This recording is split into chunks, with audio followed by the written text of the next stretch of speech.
You open a 1994 memo stamped Wright Laboratory. The proposal outlines a chemical bomb meant to make enemy soldiers desire each other instead of fighting. Your tax dollars paid for the typing. Then the document stops. What else sits in those filing cabinets? The memo suggests an aphrodisiac aerosol dispersed over troops. Researchers cite existing chemicals that alter behavior in animals. No prototype drawings appear. The authors simply list the idea and move to the next page. Why file it at all? Non-lethal weapons programs already explored calmatives and malodorants. Adding sexual attraction fit the same bureaucratic logic of reducing casualties while still disabling units. The concept required no new budget line. Who reviewed it next? The 3-page document never requests funding, lab time, or field tests. It ends with the phrase, "Further research could be explored." No signatures follow. The file simply joins thousands of other concept papers. What happened to the rest? In 2005, the Sunshine Project obtains the memo through FOIA. The public learns the Air Force once considered weaponizing sexual orientation. No evidence of later work surfaces. The proposal remains exactly what it was on paper. The same year the memo earns the Ig Nobel Peace Prize for improbable research. Judges note the idea's existence, not any execution. Military officials confirm nothing advanced past the memo stage. How many similar pages never left the drawer? Chemical aphrodisiac research stayed theoretical because the underlying science lacked reliable delivery and effect. The proposal ignored dosage, wind drift, and consent issues entirely. Bureaucracy recorded the notion anyway. What else did they record? You now know the gay bomb existed only as typed paragraphs inside one Air Force lab. No device was built. No soldiers were exposed.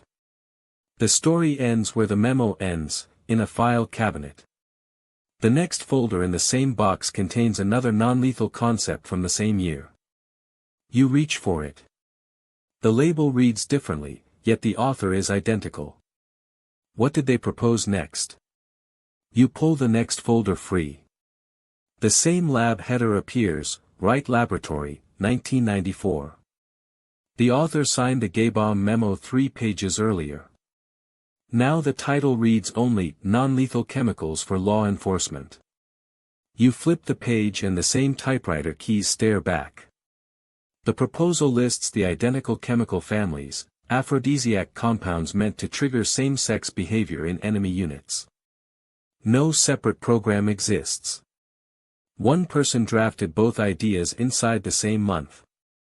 The signature is the only clue left behind. You check the routing slips. The papers never left the base. They were filed, stamped, and forgotten until a FOIA request decades later pulled the entire box. No budget line, no test plan, only the original 3-page memo and its companion. The second memo ends with a short note, further study recommended if funding appears. No committee ever approved it. The author simply moved to the next folder in the same drawer. Who was this officer who kept writing these paragraphs? You search the personnel roster for 1994. The name matches a mid-level chemist assigned to non-lethal weapons. No other records mention the projects again. The trail stops at the signature. Was this an official task or private speculation typed on government time? The Sunshine Project receives the files in 2005. Their press release turns 3 typed pages into international headlines. The Pentagon confirms the documents are real yet insists nothing advanced beyond the proposal stage. The mystery shifts from weapon to motive. You return to the box. A third folder from the same year sits beneath. Its label is blank. The pattern suggests the author kept drafting ideas no one requested. How many more pages remain unread in that single drawer? The chemist retired quietly years before the document surfaced. No interview, no memoir, no further trace. The proposals stayed classified until strangers opened the file. What prompted one officer to type these exact concepts in 1994? You close the box. The gay bomb memo and its companion sit together exactly as filed. No prototype was ordered, no test scheduled. The only evidence is the paper itself and the single name that appears on every page. You open the next folder. The same officer lists a second weapon, an aphrodisiac spray meant to trigger sudden same-sex attraction among enemy units. The language stays flat, bureaucratic, as if requesting new boots. No budget line follows. No test range is named. Yet the proposal sits in the same packet with the gay bomb memo, both marked for Wright Laboratory review. You wonder how many other sheets were typed that month. The file names 3 additional concepts: a chemical that makes targets temporarily blind to skin color, another that causes overwhelming flatulence. Each receives the same calm paragraph structure. You check the date again.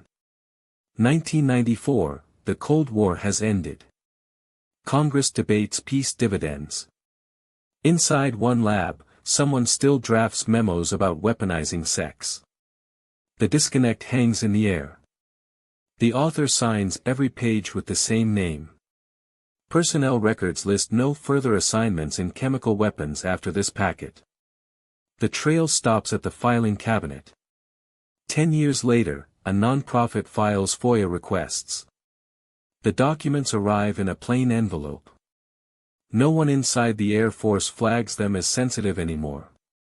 They simply exist. The 2007 Ig Nobel Committee awards the proposal its Peace Prize. Reporters call the lab for comment. The lab issues a single line: the work was never funded or pursued. You return to the original question. What chain of meetings produced these 3 pages? The record shows only the final memo. Every prior discussion remains classified or destroyed. The companion proposals sit beside it. One suggests spraying troops with a substance to induce homosexual behavior. Another aims to make them too sexually distracted to fight. Both receive identical formatting. If this memo reached a desk in 1994, how many others never left the drawer? The box yields no further answers, only the same name on every sheet. You trace the name to Wright Laboratory. The cover sheet carries the date June 1994. 3 short proposals sit inside, each outlining a chemical that might disrupt enemy cohesion through sexual distraction. No signatures approve funding. No budgets follow. The file ends abruptly. Why does the paper trail stop cold? You check the routing stamps. None indicate review beyond the originating office. The document never left the building. No prototype was ordered. No tests occurred.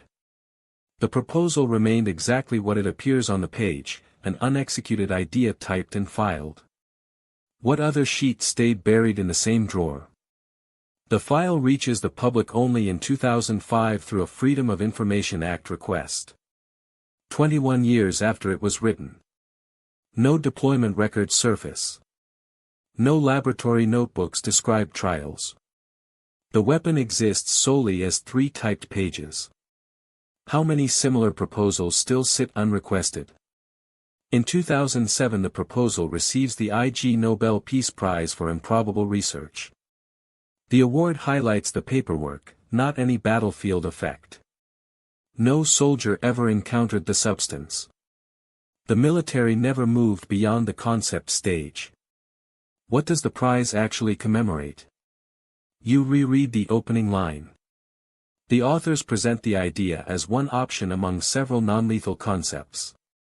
They list it without emphasis or follow-up. The tone stays bureaucratic, detached. The strangeness belongs to the filing system that preserved it unchanged. Who decided it belonged in the archive at all? Public funds paid for the 3 pages to be written and stored. That is the only confirmed expenditure. No further contracts appear. No results were ever demanded. The idea cost only the price of paper and time. What else received the same minimal investment and vanished? No evidence shows the substance was synthesized. No animal studies are recorded. The proposal never advanced past the idea. Its power remains confined to the moment someone first read the typed words. What happens when an idea this unusual is simply left alone? The final page carries the same name as the first. No additional authors comment or contradict. The document closes without recommendation. You close the folder. The only remaining trace is the question the pages themselves never answer. What other 1994 proposals are still waiting to be found?